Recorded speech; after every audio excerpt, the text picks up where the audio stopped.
ಯಾರಿಗೆ ಸಾಲ ಕೊಟ್ಟಿದ್ದೀರೋ ಅವ್ರಿಗೆ ಕಟ್ಟೋಕ್ಕಾಗೋದಿಲ್ಲ ಅನ್ನೋವಂಥ ಸಂದರ್ಭದಲ್ಲಿ ಸರ್ಕಾರ ಅದನ್ನು ತೆಗೆದಾಕುವಂಥ ಕೆಲಸ ಮಾಡಿದ್ದಾರೆ. ಅದು ಕನ್ಸೆಷನ್ ಕೊಡುವಂಥ ಕೆಲಸ ಅನೇಕ ಸಂದರ್ಭದಲ್ಲಿ ಆಗಿದ್ದಾವೆ. ಅದು ಈಗಲೂ ಕೂಡ ಅಂಥ ಪ್ರಸ್ತಾವನೆ ಇರೋದ್ರಲ್ಲಿ ಏನು ತಪ್ಪು ಇಲ್ಲ ಅಂತ ಅನಿಸುತ್ತೆ.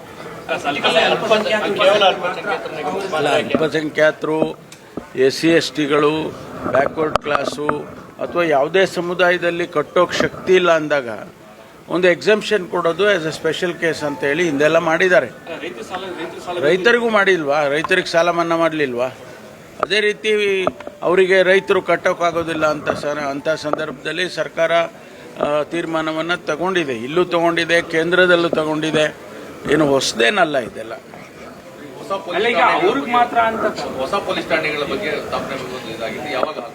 ಅಲ್ಲ, ಈಗ ಮಾನ್ಯ ಮುಖ್ಯಮಂತ್ರಿಗಳಿಗೆ ನಾನು ಮನವಿ ಮಾಡಿಕೊಂಡಿದ್ದೇನೆ.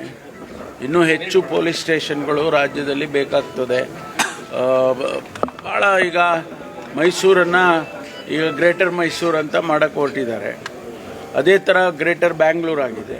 ಆ ಭಾಗದಲ್ಲಿ ನಮಗೆ ಹೆಚ್ಚೆಚ್ಚು ಪೊಲೀಸಿನ ಅಗತ್ಯ ಇದೆ ಅಂಥೇಳಿ ಅದನ್ನು ಈಗಾಗಲೇ ಪ್ರಸ್ತಾವನೆಯನ್ನು ಕೊಟ್ಟಿದ್ದೇನೆ.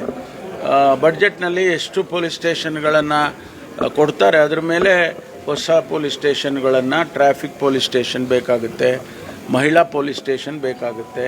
ಹಾಗಾಗಿ ನಾವು ಎಷ್ಟು ಕೊಡ್ತಾರೆ ಈಗ ಬಡ್ಜೆಟ್ನಲ್ಲಿ ಅನ್ನೋದನ್ನು ನೋಡ್ಕೊಂಡು ತೀರ್ಮಾನ ಮಾಡ್ತೀವಿ.